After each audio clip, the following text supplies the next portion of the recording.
Good morning, everyone. John pretty much took away all my segues that I was going to use to introduce everything. So hope everyone's having fun at the conference. Beautiful place. I'm envious of all the trees here because I'm from Colorado and at least half of the state's pretty flat and without trees. So this is a nice treat. So basically what I'm going to cover this morning is the transition for people who might be interested in moving from biomed over to medical imaging. I'm that guy. I spent probably close to 20 years as a biomed, and so I had the opportunity to make the switch, and that wasn't necessarily by choice, but it worked out. I've been in imaging about 17 and a half years now, so I'm kind of almost at the halfway point between how long I was in biomed to how long I've been doing imaging. So I'll give you some hints, some thoughts, some ideas. I've made the transition and I've helped 3 other people make a similar switch over, so have a little background. You know, and some thoughts on if this is something that you may be interested in doing. So we'll get started here. Biomed versus imaging. So, little story. I had been in the business close to 20 years. Had just turned 40, and I had a rare moment that I had some time to sit and think. And I was going, you know, what am I going to be doing when I'm 50, or what do I want to be doing when I'm 50? You know, and at that point in my career, I'd pretty much hit all the highlights. I've worked on just about everything you could possibly work on as a biomed. I mean, going all the way from a thermometer, infusion pump, et cetera, all the way up to, you know, high level life support equipment, complex systems, you know, like telemetry and monitoring and that type of stuff. So I was kind of sitting there thinking to myself, well, you know, what's the next 10 years going to look like? Am I going to be doing pretty much the same thing that I'm doing now? Is there going to be something else? You know, because I really couldn't think of any area that I could move into that would be different that I was already doing. And I guess idle thoughts. Sometimes your thoughts can turn into unexpected wishes. So about a year after that, I got offered the idea of going over to imaging. That being the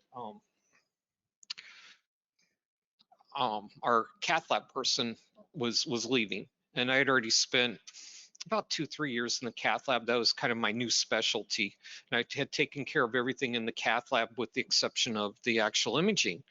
And so he was going to retire, and he asked me if I wanted to learn X-ray, and I quite resoundingly said no. I have absolutely no interest in getting into imaging, and it wasn't because I had any specific reason. I don't know, just didn't really float my boat.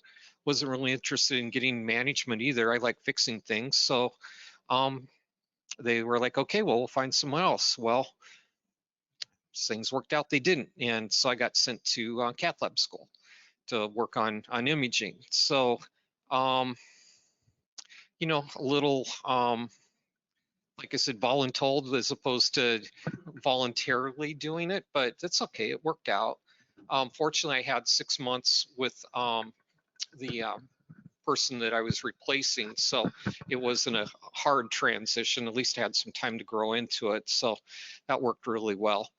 But we'll get into some of the details. So obviously there's a difference between what an imaging person does and what a biomed does. And best I can tell is biomed is like a death by 1,000 pinpricks. You know, you got your PMs, you got all these pieces of equipment to work on. So you guys stay busy. I mean, you're constantly up and either doing PMs or on the floors, out doing stuff. Now, my perception and a lot of people's perception was that these imaging guys, I mean, my mentor in the business, you know, he could have a 55-gallon drum of coffee and he still wouldn't be enough for him to finish off. So I had the impression that imaging guys just sat around, drank coffee, and really didn't do a whole lot. So um, my opinion of their art or their what they did workload wise was it's like, oh, these guys are busy, they're kind of, they're senior and they've been doing it for a while, so I guess they deserve an easy break. Boy, was I wrong. I have never been so busy. I mean, if I could go back to Biomed just for the workload end of things, I would be more than happy to, especially since the pandemic. And I know we've all taken on a big chunk of a workload, between the attrition and, all the things going on with that. So yeah, there is a difference in workload. And I'll have to say for myself, my workload increased magnitudes switching from biomed to imaging. Now, like I said, I don't do as many PMs as I used to, and I may or may not do as many repairs, but I'm definitely busier. So keep that in mind if you're thinking that it's going to be a cushy job that you can just transition over and, hey, you know what, I don't have 200 PMs to do for the month. I've only got 5, but let me guarantee you that those 5 PMs are going to more than equal, a lot of biomed PMs. Service expectations. So as a biomed, I had worked um, on some of the more advanced systems, and really the ones that really got a lot of attention were, say, like if you had a tele system go down or you had a big server go down on your patient monitoring and you lost a central or a big bank of monitors. But other than that, I mean, really you have the option. I mean, if you have a ventilator go down, there's normally lots of other ventilators that you can use to replace it, or anesthesia machines, etc. Imaging, not quite so much, depending on what modalities you're working on. So if you have, say, like the ERCT go down, guess what? Game on. You're going to be with that for a while, and you're going to have people come and talk to you. Those like higher, I don't know how many times I've talked to the C-suite. Um, you know, they'd stop by and say, hey, how's the repairs going on that ERCT? And you're looking at the thing and it's in 1,000 little pieces and you still don't know. It does cause some stress. So one area that you might keep in mind is if you don't like being under the microscope or have a lot of focus as a biomed, imaging may not be your cup of tea, because you'll definitely have directors, radiologists, C-suite people, all kinds of people um, wanting to know when and how this thing's going to get fixed. Hours. So with the biomed, other than like say when I was on call, hours are fairly steady. Come in at 7, leave at 3:30, and provided there wasn't any disasters or anything came down, I was done for the day. I didn't get any phone calls, didn't have to come back to the hospital, didn't have to really worry about it. I'd find out about it the next morning.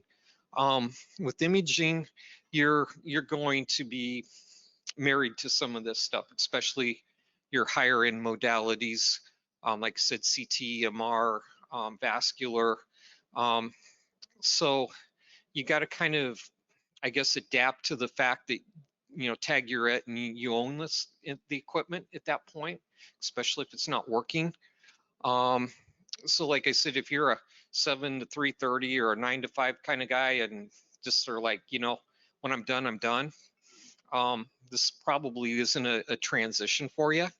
I've come in at all hours of the day, and of course Biomed does the same. I mean, when you're on call, you're on 24/7 and work weekends, holidays, etc.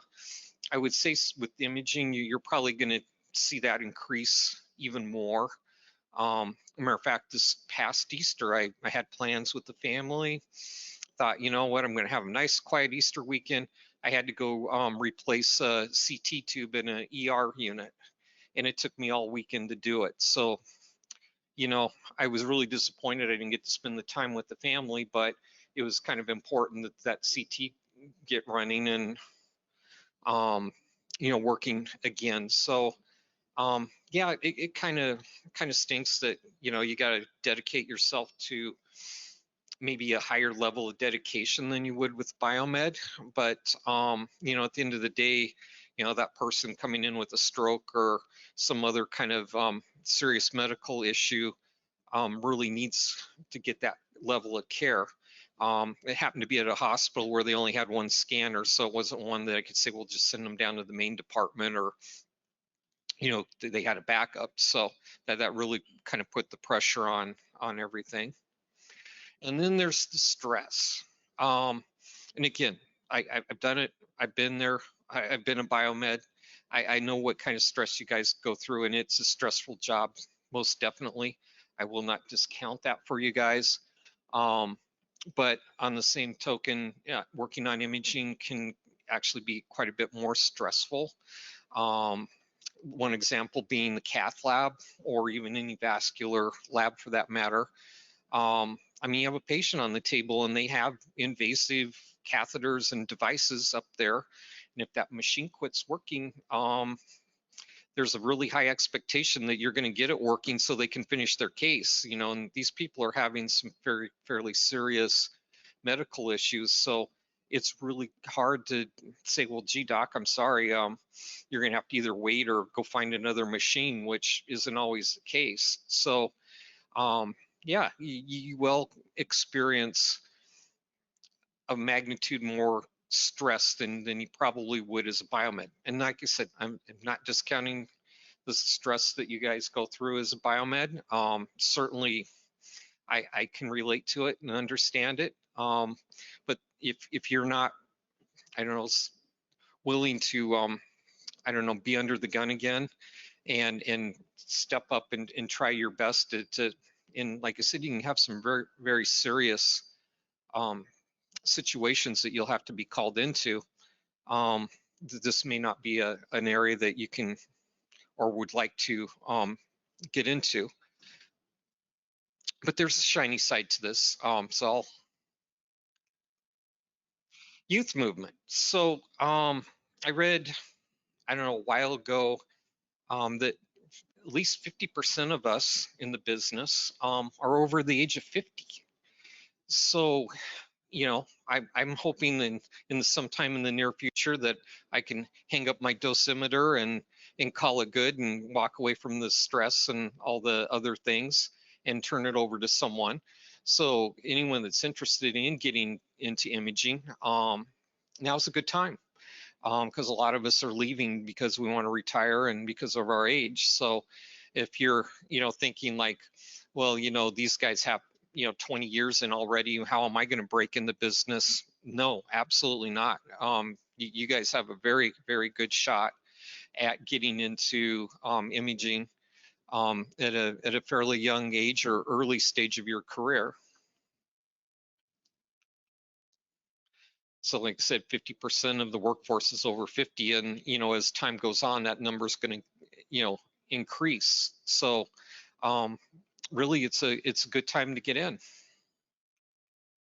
Getting started. So over the years, I've worked in different facilities as field service, worked as an ISO, manufacturer, in-house, and I've had a lot of people ask me, well, hey, how did you get into this, or how would I get into this?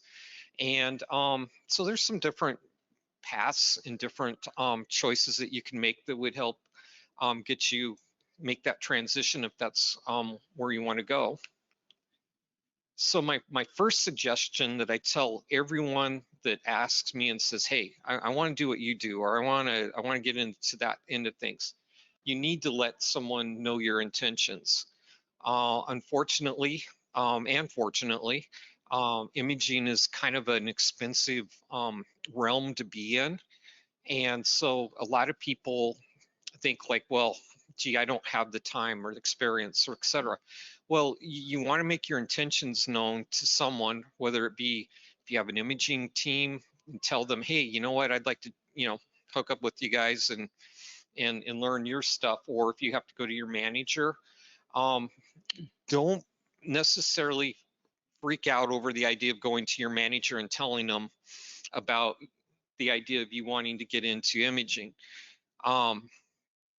Almost all of the times that I've had people go do that. It's been well received because it takes a lot of time, a lot of money, and education to build someone into an imaging tech. And so by letting someone know that, that gives you the opportunity to plant the seed and get into the um, possibility of being trained, um, because it does take time and it does take money. Um, by giving an advance notice, then it's not a surprise to them, and it gives you the opportunity to get your foot in the door.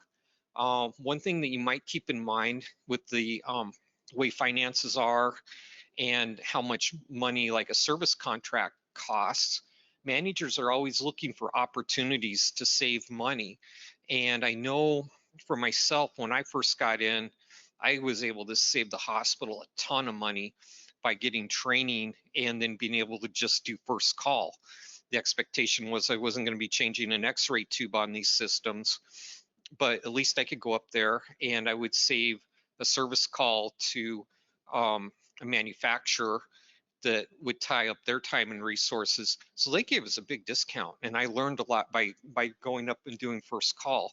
Most of the type of calls that you get really don't require a lot of work. It might take a little time, a little effort, but at the end of the day, you'd be surprised at how much stuff you can get working quickly. Um, Another way that you can get yourself kind of in your foot in the door is to help out on projects and installations. So typically imaging rooms, depending on what type of room you're putting in, take several days, if not even a couple weeks to install, get all the stuff hooked up and working. Well, if you're willing to volunteer and say, hey, you know what, I want to go help that GE guy or that Philips guy um, put that room in.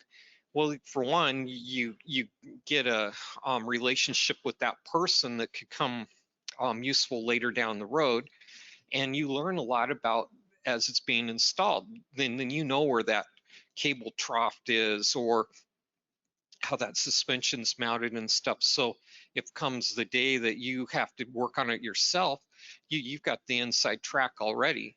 And then, like I said, you build a relationship with the vendor that's putting in the room, which does come in handy as you work on the equipment. Another area, and this is kind of how I help the people get into the business, is job shadowing. So I would go, at the time, I was a field service, but we had a hospital network that I'd go from hospital to hospital.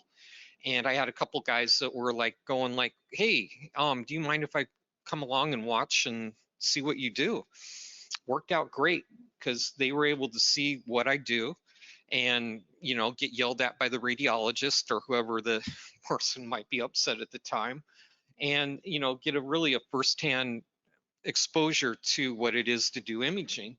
And by doing that, I was able then to convince the management to say, hey, this person's hung out with me for the past 6 months, year. I think they'd be a great fit. And they know a lot. So, you know, that was a firsthand endorsement I could use to help those people then move from biomed into imaging. So don't think of just the fact that you're just hanging around or if you're asking questions. I mean, you are learning valuable knowledge that could help you later down the road to actually get a position. Um, Another one is work with the vendors on repairs. So when I got into imaging, I was the cath lab guy, and I had a deal worked out with the other imaging person that worked at the hospital. He had nothing to do with any kind of interventional vascular or cath type procedure. He said straight up, I don't want to work on those. That's your side of the road. You stay on your side, and then I'll go fix the GenRad kind of stuff. Yeah, well, you know, that worked for me.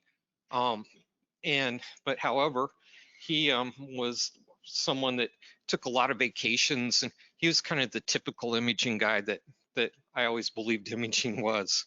And so when he was gone, I'd have to call in a vendor, or, you know, we'd have service contract on the devices.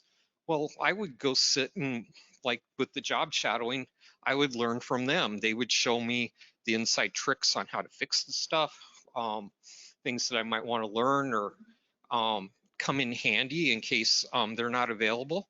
So working with vendors, even if you're not trained in X-ray, is a great way to also get your foot in the door, whether it's with your current organization or maybe with a manufacturer or service organization.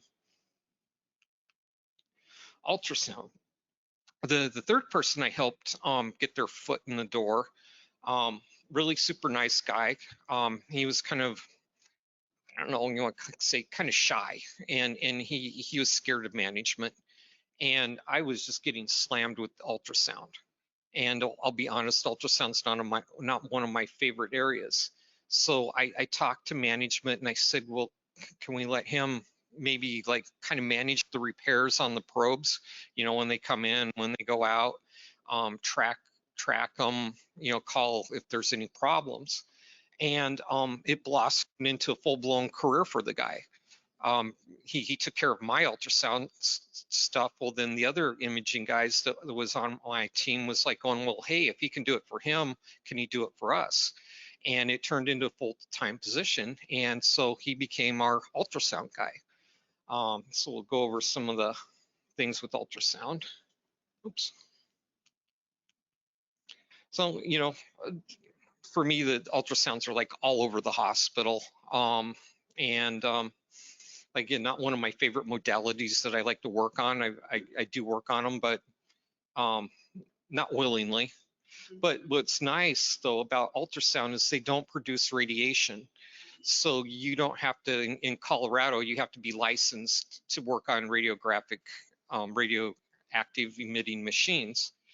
Ultrasound, you don't have any licensing requirements, and there's not a real high expectation that you're going to have a bunch of advanced training when you start off working on these. So this is a perfect avenue for someone in the biomed business to say, hey, you know what? I want to learn how to work on these ultrasounds. And by doing that, then that definitely gets your foot in the door and gives you credibility to say, you know, as you progress, this is, you know, the way I want to take my career. And then, of course, most of us know, you know, fetal ultrasounds, kind of the mainstay for a lot of them. Injectors. Here's another excellent avenue for people in biomed that want to get into imaging. I mean, an injector is really just a basic, fancy infusion pump or syringe pump. So the actual dynamics and physical attributes to them are right up the line for what a biomed has done and can do. And again, you'll win the hearts and minds of every imaging person that you'll ever meet if you say that I'm willing to go do injectors. They'll love you till the end of the day. They're not that hard. They're messy, and they have some quirks and complications, but again, for someone that's already been in the business and you want to get your foot in the door, injectors are an excellent path to go. And another thing with injectors is that you do have to have a certain understanding of the imaging system in order to get it to work, because a lot of them are triggered, like for, like, say, in a vascular room, you might have them set up for a bolus chase or run, and that would involve interfacing with the imaging system. So that's, again, a great way you can say, yeah, I know how to turn that thing on and I know how to make it work so that if I want to check my injector and do a bolus chase, yeah, I'm all over it. So there's a good way to, you know, tell your manager or show management that, yeah, I've got the skills and can interact with the machines, and I would be your next imaging tech. Education. So there's a lot of different paths and ways to get your education. So one of them is OJT. It's like I mentioned, you could job shadow, you hang out with the vendors, you know, that kind of stuff, or senior techs, and get their knowledge and kind of make it your own. I would have to say probably the majority of my education and learning on systems has been through on the job training. Having someone that knows how to work on the system and already knows how it works is a great source of knowledge, and in my opinion, probably almost better than some of the service schools that you could go to. Another one is ISO and third party. I'll give a shameless plug to my own employer. Avante's got some excellent training on some of the advanced systems like cardiac and vascular and CT, working on getting into the MR business. There's also like RSTI. I've been to RSTI, and they have a absolutely wonderful program, both for people just getting into the business, as well as people that have been in for a while and want to learn a new modality or advanced training on the modalities.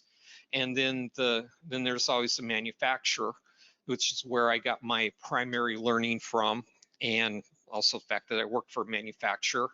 Got some training from them as well. So really, any and all is a good way to get your, I guess, your knowledge base built on them. And the nice thing about the OJT is that's free.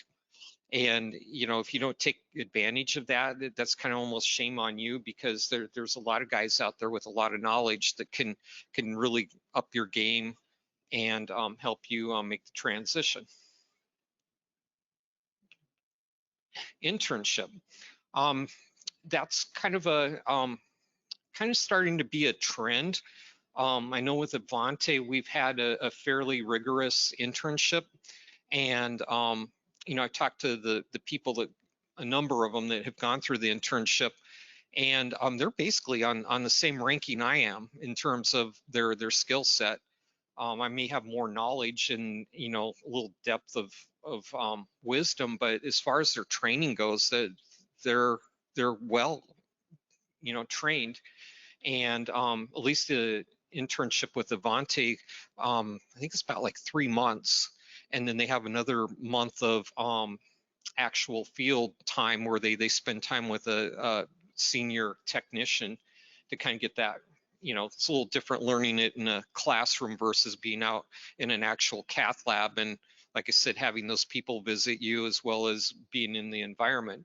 But an internship's an excellent way, get your foot in the door. You get some very valuable training that would take you months, if not years, to acquire, and probably a lot of money to do it.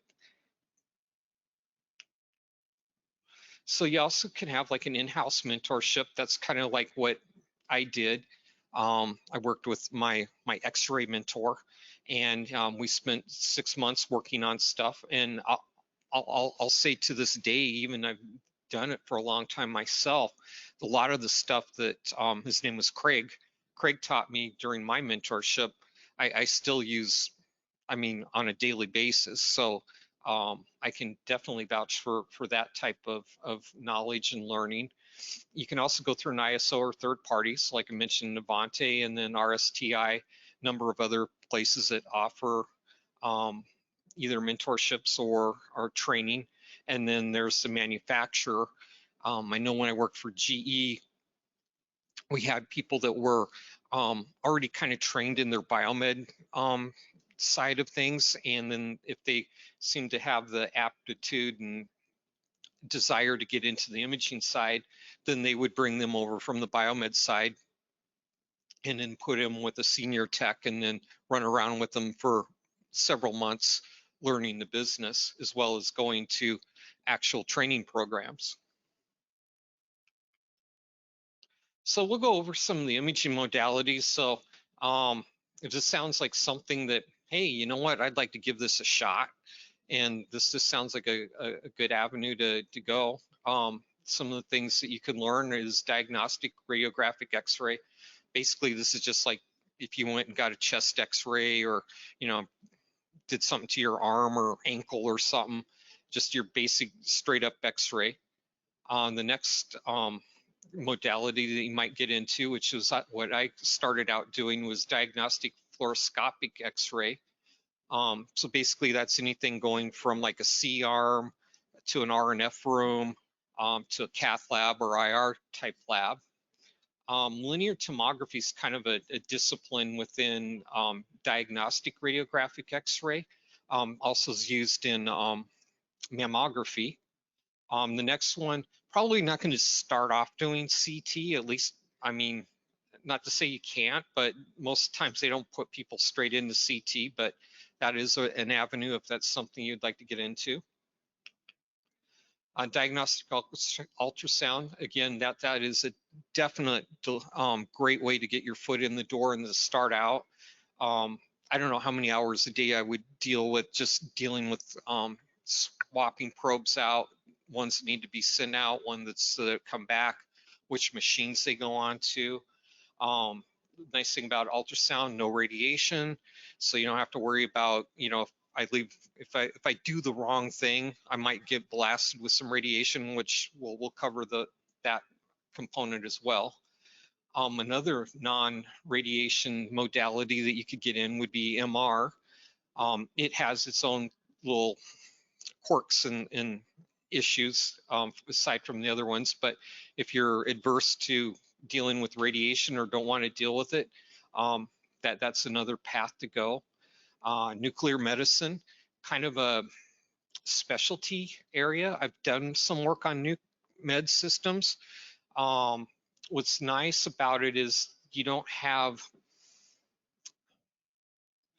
as much as a hazards as some of the diagnostic imaging modalities do, but you probably are going to deal with more radiation than you would you doing the traditional diagnostic route. Mammography, that's another one that people get into and kind of create their own little world. Mammography is really highly regulated, and a lot of us don't really like working in it because of the regulations. It's not that it's any harder to fix than the other modalities, but mammo kind of requires a little extra sense of detail and attention than some of the other modalities. So to begin off, diagnostic radiographic system. So here's a X-ray, basically tube and head. So that, this is kind of where a lot of people start out in when they get into the business. Typical X-ray system. So one thing that makes the diagnostic X-ray system unique is that it uses an X-ray tube to produce ionizing radiation. Now, I know a lot of people have an issue saying, look, I don't want to be growing a second head or a third arm working on this stuff after 10 years.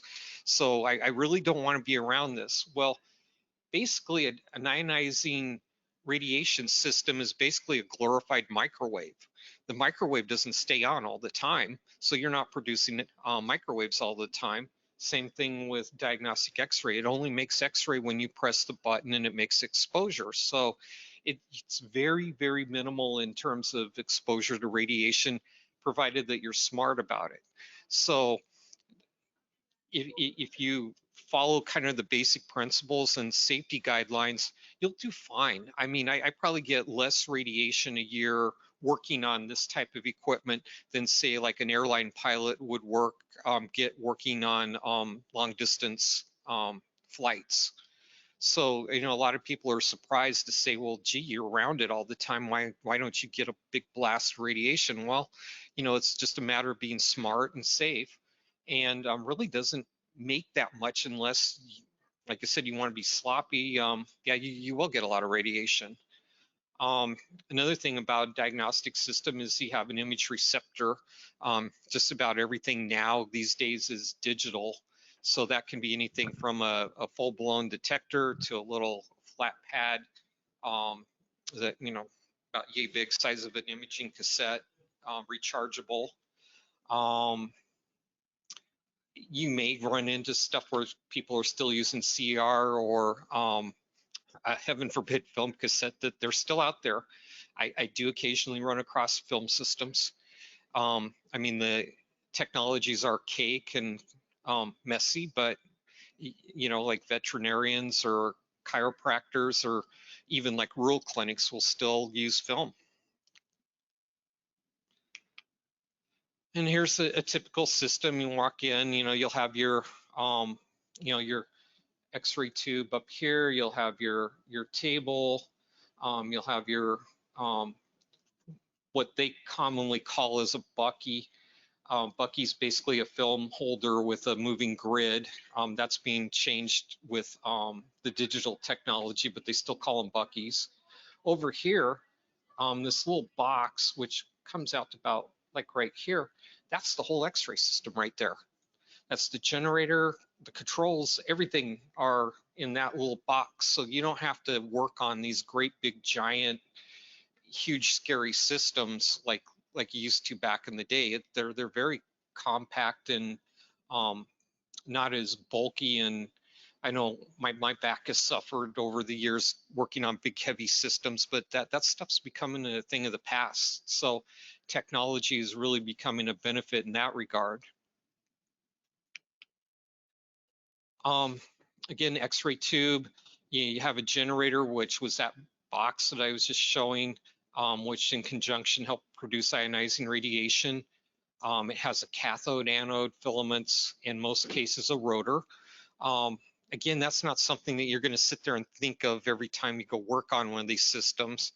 I'm doing a certification class and I'm having to go unteach them all their bad habits and teach them to go back and learn all this stuff again in order to pass the test. So as far as your day-to-day needs and knowledge, it's just something you have, but you don't really use much. It's placed in a vacuum sealed enclosure surrounded by lead and aluminum. And then up here, here's the actual X-ray tube itself. Right here's the collimator. And then up here is your operator interface so that when they're in the room with the patient, they can set up their technique, what area that they're shooting at, as well as move in. You see the little crosshairs in the light, help get that focused into the right field of view. Portable X-ray. So another area that you'll find a lot of people find themselves working on is actual X-ray portables. Again, basically the same thing as a stationary one in terms of how it works and what it does. It's just the fact that you can go up on the floors and go take shots with it rather than bringing the patient down to the room, which in some clinical cases is beneficial. And again, another area is C-arm. This uses fluoroscopy, which is a little different than regular traditional diagnostic imaging. If you see right here, here's your X-ray tube right here. And in this case, it has an image intensifier. What will happen is the patient will be in between these guys. The X-rays will come up through the patient and then go up to the image intensifier, and then we'll get converted into video images that you can see up here. Now, one thing that fluoroscopy can do that a traditional diagnostic system can't do is it can do single shots like you would with a regular X-ray system. It just doesn't use a separate way to do it. It uses the same camera and same setup. So it makes them a little more versatile. I won't go into the details of fluoroscopy only because we have limited time, but to me, how my thinking of how it works is fluoroscopy is like a stick shift, and diagnostic imaging, traditional X-ray is like an automatic. So if you can work with one of these, then a diagnostic system is a piece of cake, because this one's got a lot more moving pieces and it's a little trickier to use than a traditional X-ray system, but basically can mimic and do the same thing. And then again, we have fluoroscopy. So basically fluoroscopy, so in this case, the tube is up here. As I mentioned with earlier about linear tomography. So this particular system can actually tilt and do shots of the anatomy along with the detector moving back and forth. And basically it's a poor man's CT scanner. So back in the day before we had CT scanners, or CT scanners were just reserved for real critical type exams. Say if you came in with a kidney stone, they would put you in something like this.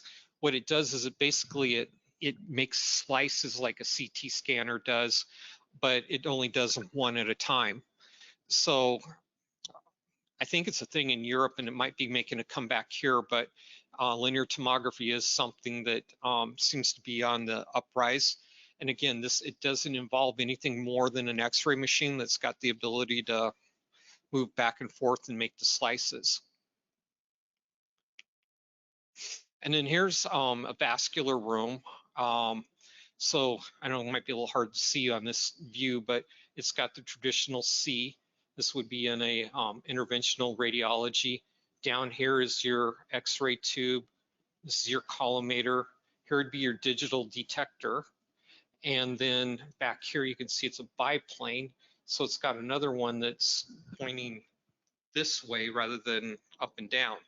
So then that way then they can say do a brain scan and be able to find out where the person's, both the fact that they have a clot and are having a stroke and the exact location without having to get really interventional about it. Nuclear medicine. So one of the guys that helped get into the business, he had no interest in doing traditional x-ray, which was really kind of annoying to me because I was an x-ray guy. So why wouldn't you want to do x-ray? He wanted to get into nuke med. And like I said, I've had some experience with nuke med. One thing keep in mind with this is you're not going to have the high intensity electricity or power that you would with a lot of imaging systems. Basically, nuke med is different in that it the patient is the source of the radiation, not the machine. So the machine's job is just basically to collect the radiation as it's being emitted from the patient and then map it and then make an image out of it. So if you're not really into the idea of playing with high voltage and big heavy pieces of equipment, nuke med might be a route to go. And like I said, the one guy, the first guy helped, he was hell bent. He wanted to get into nuke med, which I really didn't have a lot of firsthand knowledge of. So, and he's still doing it. He really likes it. Our joke with the nuke med guys is that they're the kind of guys that like to see paint dry or grass grow, because it will take you hours to calibrate one of these. And I mean, literally hours. And I've helped guys calibrate them, and they've opened up their source and stuck it into the system. And they'll be like, well, hey, you want to go to lunch? I'm like, well, we just got started. He goes, yeah, well, we're not going to finish until, 4 o'clock that afternoon. And I'm like, well, what kind of job do you do? So it was a joke. But like I said, if you like a fairly steady, not too exciting type of modality to work on, nuke med's a great avenue. A little more exciting and a little more into my realm is PET CT. So basically, PET CT is a nuke med camera that has a CT mounted to the front of it. So up in the front here is your CT scanner. Back behind there is your nuclear camera. So the advantage of doing it this way is that the CT scanner is good at looking at the anatomy and telling you where things are. And then the nuke camera is good at watching the function of things. So like, for example, if you have an obstruction in your common bile duct, the CT is great at finding out where everything is. It'll show you the liver, your gallbladder, all the anatomy that's involved with it. And then you move the patient back a little bit. And then with the nuke, it will be able to see if there's any kind of blockage. Say there's a gallstone in the common bile duct, the nuke will be able to pick up and say, hey, this guy's got gallstones. And then you can get them off to the OR, get their gallbladder taken out. So it's kind of a cross of both worlds. Not as boring and not as slow as traditional nuke, in my opinion, but kind of a variation to that. So here's kind of where my realm is these days, computed tomography. So this is a big moneymaker for the hospital. So when these go down, they definitely take notice. Also big help for the physicians and the patients, say if you got a stroke or other kind of serious medical condition. It's great for finding out what's going on. interesting enough, you can thank the Beatles, the band, for helping develop CT. They had a lot of money and they wanted to put it towards the betterment of people. And one of the divisions of EMI Records was in process of developing a CT scanner. So by the Beatles' success and their willingness to donate their money to helping people, got CT scanners started. So kind of a little tidbit behind the development. Now, here's a really, really bad day if you're working on CT. This is a GE Brightspeed 16. We were on our third X-ray tube on it. We had, of course, the one that failed originally, and then we had 2 duds. And it took us all week to get this thing going. So it does involve a little stress, and this is where you're going to run into the big heavy stuff. X-ray tubes probably close to 350 pounds on one of these guys, and you can see where it's mounted. Here's the X-ray tube right here. So you kind of put it off at about like 2 o'clock, and then there's like a big crane that you use to pull it down. I have seen once where one of these guys got dropped. That's very dramatic and stress-inducing.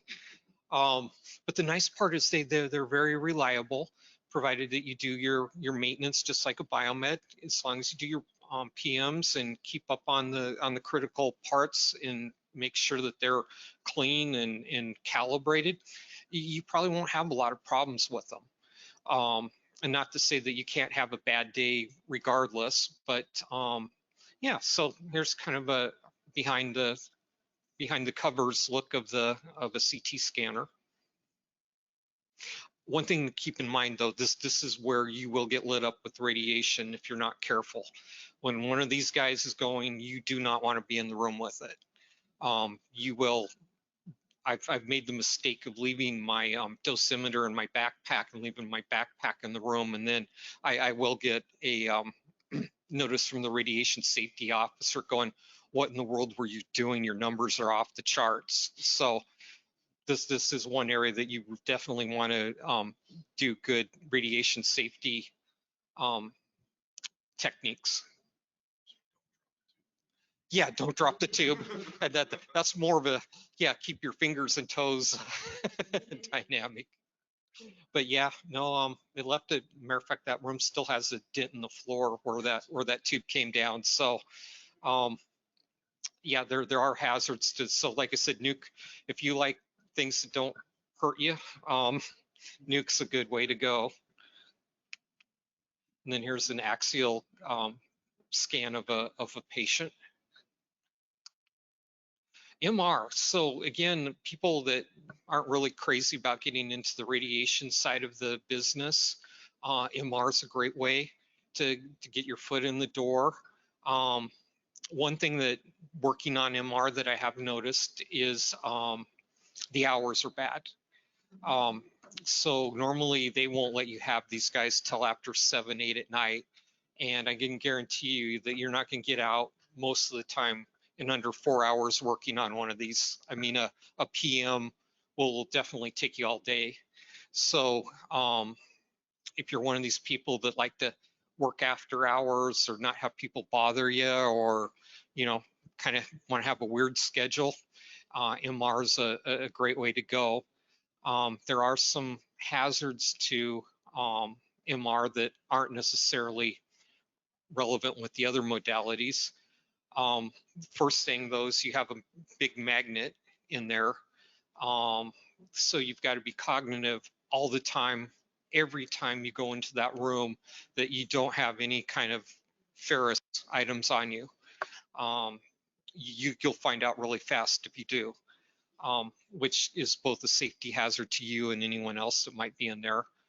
Nice thing is it's not exposing you to ionizing radiation. You can get better resolution on soft tissues than traditional imaging techniques.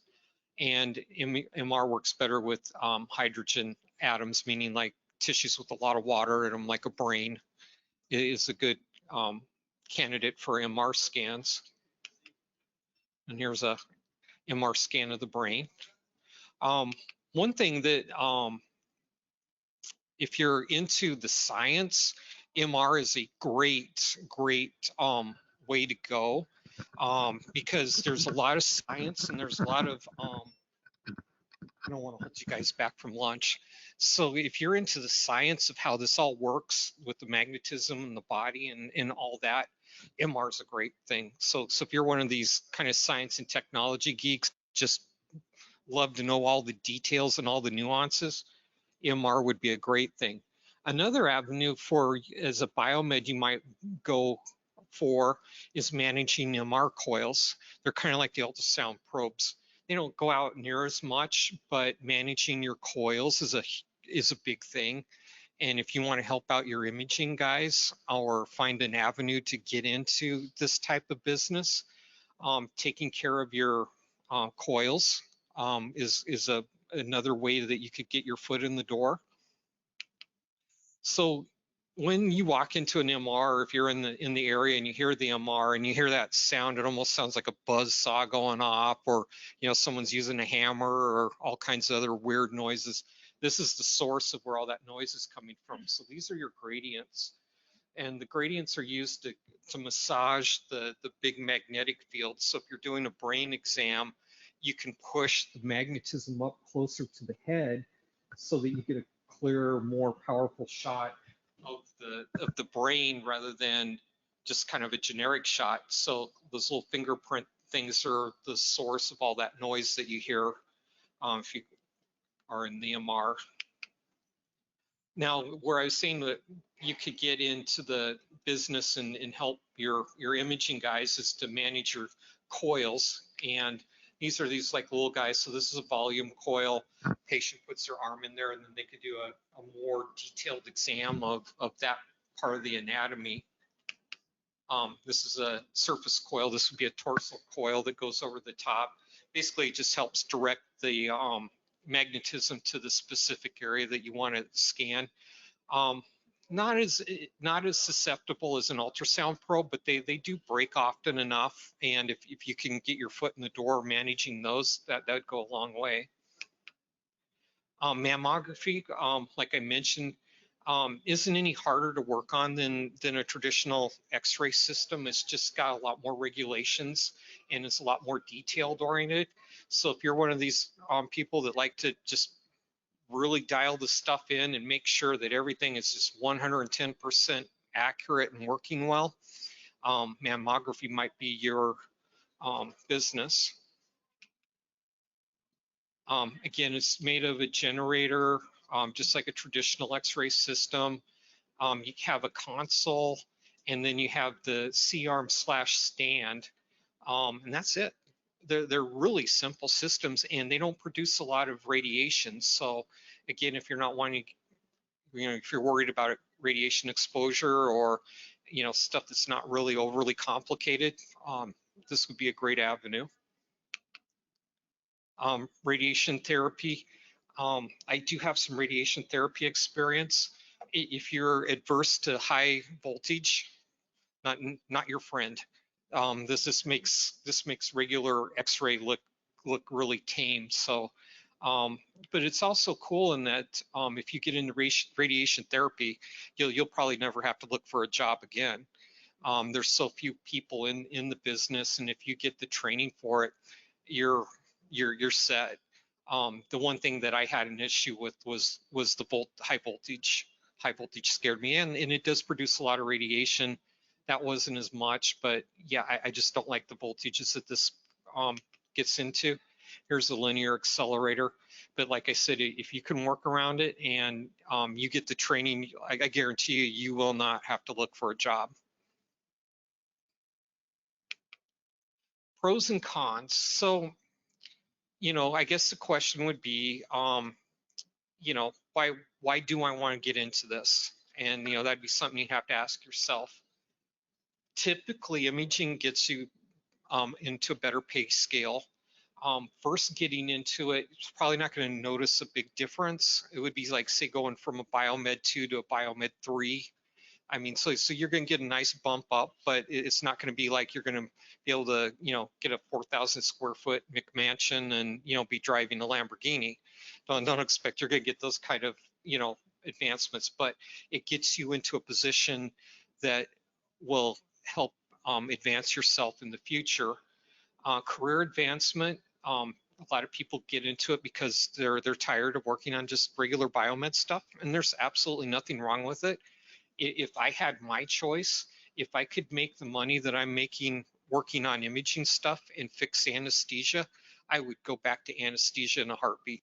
For myself, anesthesia is my favorite thing to work on, but unfortunately doesn't pay as well as this. So, and then training opportunities, they're constantly sending us to training.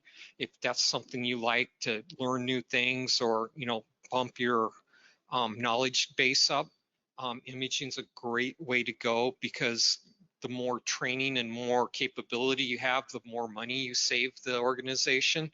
So, it was kind of a little bit of an envious that, gee, those imaging guys are always going to training and us biomed guys have to like beg for it. So I can say from the other side, yes, if you like training, this will be definitely an area to get into. The repairs are more complicated, like I was showing you on that CT scanner. Your hours can be long and chaotic. So if you're expecting to have a regular schedule, or maybe if you have little kids or family, that it's going to be hard on them. Just keep that in mind. And then of course the stress. I have to go work on a cath lab tomorrow, and my stress is that my flight got canceled until Saturday. So how am I going to go fix their cath lab? So, I'm going to have to negotiate with the customer, my manager, all kinds of people, and say, hey, you know what? Hurricane took out my flight, and I won't be able to get there probably till next week, to be honest. So, yeah, there's stress. Recommendations. Work with management, to tell your manager, hey, this is where I want to go, or this is where I'm trying to push. Consider your work-life needs. If you have a lot of time with family, or it's going to be a big interruption, that may not be the way to go. Another suggestion I give the biomeds, and they think, well, why would you do that? Certified. I would think that if a manager is willing to spend money to send you to x-ray school, if you're willing to spend the time to get certified, there's a win-win for both of you, because then they're more apt to send you to class than someone that's like, yeah, whatever, I don't care about certification. Again, that's just my own opinion.